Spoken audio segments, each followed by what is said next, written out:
The latest that we know on this situation at the moment. So how do we actually measure recycled content?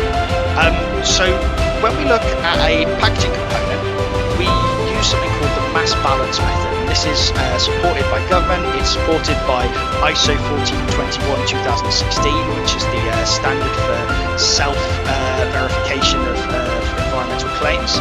And effectively what you do is you take the total mass of recycled plastic that has gone into a component, divide that by the total plastic mass of that component and multiply it by 100, and you get a percentage recycled content.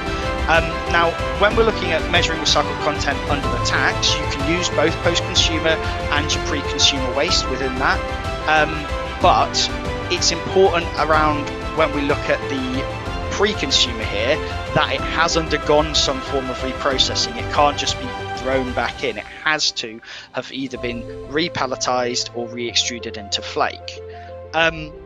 Now, the way we expect people and way it's expected that people will provide mass balance calculations is they'll do it based on manufacturing data as well as their production facilities and tracking what they actually extrude or manufacture.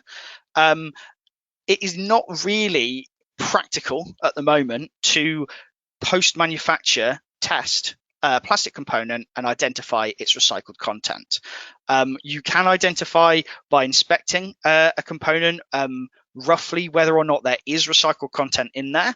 You can identify by mass spectrometry. You can review what rough kind of proportions you might have of recycled content in there, but you cannot currently test a plastic packaging component and come out with a yes or no 30% recycled content figure. So that is something that's in development, but in the meantime, it's expected that the evidence will be based on manufacture rather than post-manufacture. So in terms of evidencing that recycled content, so we know how we're meant to do that calculation on mass balance. We know roughly how we're going to define recycled content, but what evidence are we going to be expected to provide? So HMRC have published this list of potential evidence sections. So we've got product specifications. So when you've ordered a product or when you've purchased it, does the spec specifically denote that it should have or does have recycled content? We've got contracts. So are you contracted with a business which is providing you with packaging material which has greater than 30% recycled content? Do we have production certificates and conformity certificates that show that a production run had X versus Y amounts of recycled versus virgin material that go into there? We've got business accounting systems that might track the flow of material. So that's more something an extruder might use. Accreditations around recycled content, such as that ISO 14001-2016 standard. Quality assurance audit, so actually checking the manufacturing process. Sales and purchase invoices, so showing that you've purchased something which has that recycled content in it. And then there is also mention of Environment Agency or other accreditation from equivalent bodies, but there is still not much in terms of that on the market. What is really important to note from all of these things on the list is that HMRC have been very clear that more than one source of evidence is necessary. So it's not appropriate just to have an invoice and say that demonstrates recycled content. You will need ideally multiple, perhaps 2, 3 different bits of evidence showing that the recycled content is over 30%. It will not be sufficient just to have one of these things on the list, unless it is, for example, if I am a manufacturer and I have effectively a business accounting system which shows, or a business production system tracker which shows this amount of virgin versus this amount of recycled content has gone in, and this is what has come out the other side, that might be appropriate to have, fewer sources of evidence. But if you're buying something from overseas and you're just buying plastic components, you will need to get in touch with your supplier and ensure that they can provide you with evidence that that 30% recycled content has been validated, more than just a contract or an invoice. So data collection is a bit of a complex area, really, because there's so many different areas for data, and there's so many different entry points to collect. But there are a few suggested steps that we can give to businesses looking to try and gather this information. So first of all, you want to contact your suppliers. So you want to establish if they do or don't actually have evidence of recycled content where you believe the material has recycled content within it. If you're buying something that's 100% virgin, there's no point contacting your supplier and asking for evidence of recycled content, because it won't exist.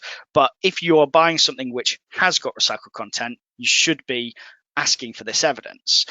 You can then refer to that government list to kind of work out what types of evidence they might be able to supply. If you've got lots and lots of components, it might be worth looking at extended packaging data from that supply chain. So reaching out to your suppliers and saying, look, here's a list of what we have on spec and on system. Can you supply something that will match our requirements? In terms of recycled content, it will be needed for each component type. So you can't just have, if you're purchasing 500, 600 different products, you can't just have one product and then use that for your whole supply chain. You would need to get individual ones. And really, I mean, it's a bit late in the year for this now, but we are in that kind of planning and action phase now. So with the tax coming in 4 months' time, it's really important that businesses are looking to get hold of this information, or at least know where the information will be coming from when they begin to become liable under the tax. In terms of the actual registration side of things, so the practical, how do we actually declare information to HMRC when the tax goes live? So go live date is the 1st of April 2022. Any UK manufacturer or any importer who's handling plastic packaging in excess of 10 tonnes per year will be liable for the tax, and they will therefore need to register with HMRC. And there's a range of bits of information you'll need to supply them with. I mean, most of it's straightforward. So business name and address, VAT or corporation tax number. Then you've got tonnage of plastic packaging manufactured or imported in the last 12 months. So this is a bit beyond what you currently might collect if you have to do the kind of PRN or producer responsibility packaging submissions. This is the kind of previous 12-month period, and then each quarter you'll be required to submit a return on the quarterly plastic packaging handled. You will need to nominate a responsible person at the business who is going to be in charge of ensuring that the tax is paid and that the data is collected and reported. Where you are manufacturing or importing plastic packaging, you'll need to provide addresses of those sites so HMRC can track that. You also need bank details for the actual paying of the tax. And a bit of an odd request on there is a PRN or producer packaging recovery note, producer responsibility number code. So we currently refer to these as MPWD codes.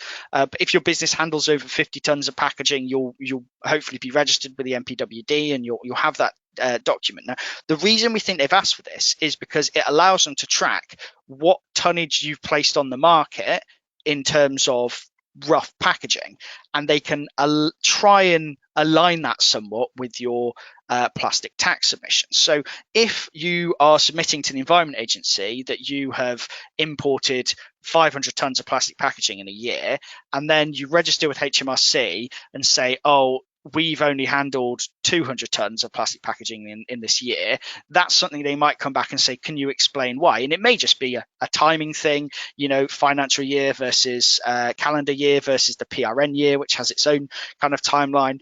But it's just important to note that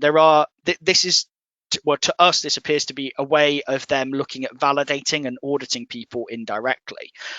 If you're a group company, you can register under a holding company, but you share one threshold. So Yeah, I think we expect most group companies will probably look to use that group mechanism, but it will depend on your individual requirements and your individual preferences.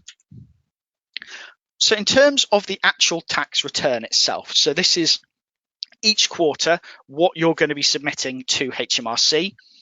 There's a 10-point checklist here of what you'll have to submit to them. So to start off with, we've got the total weight of chargeable components manufactured in the UK and the total weight of chargeable components imported. When we say chargeable components here, that doesn't necessarily mean that they are components that will pay the tax. What this means is components that could in theory be chargeable. So the total weight of all plastic components that you have imported or manufactured in the UK in that quarterly period. You then go on to list components which you don't believe are liable. So that might be components which are not packaging or components which are over the 30% recycled content. There's also an exemption around human medicines. So any plastic components which are used as immediate packaging for human medicines would be exempt in there. That's what point 4 is for. We then move on to the exports. So you'll need to declare total weight of chargeable components that have been exported or are due to be exported within the next 12 months. So the reason this bit is important is that what you register in point 5 will be subtracted from your overall liability for that period. So you have up to 12 months for that export to be due. If you've listed something here as being due for export and then it subsequently is not exported within 12 months, you would need to then pick up the tax in full on that item. There is also the ability to claim a credit separate to this, which is within a 24-month period. So any packaging which picks up the tax, if within 24 months it's subsequently exported outside of the United Kingdom, it is liable for a credit. However, only the party which has included that packaging within their original data return is liable for the credit. So if I'm a manufacturer and I'm paying the tax, I pay the tax up front, and then I find out subsequently that my customer is going to export it. I need data from my customer showing it's been exported for me to get the credit, and from my customer's perspective, if they want to not see the tax appear down the supply chain, they will want to be providing me with data to show that they have exported the material. So then we move on to the 30% recycled content. So you've got the total weight of finished components which have greater than 30% recycled content. And then we ultimately end up with this credit being claimed. So where you're claiming that export credit against what you've placed on the market. And then finally, the total weight, which is actually subject to the tax. So this is ultimately what's tonnage are we going to be multiplying by the £200 per tonne. That becomes 0.9, which is the total amount due, and then ultimately just a declaration to validate that everything you've said and everything you've submitted is true. That last point is really kind of putting the legislative icing on the cake, so that if in future returns they come back to you and say, oh well, actually this amount of material seems to have been handled versus what you said, they would have that declaration to kind of use for enforcement action. So it is important that these quarterly declarations are as accurate as is reasonably possible. Now, one area of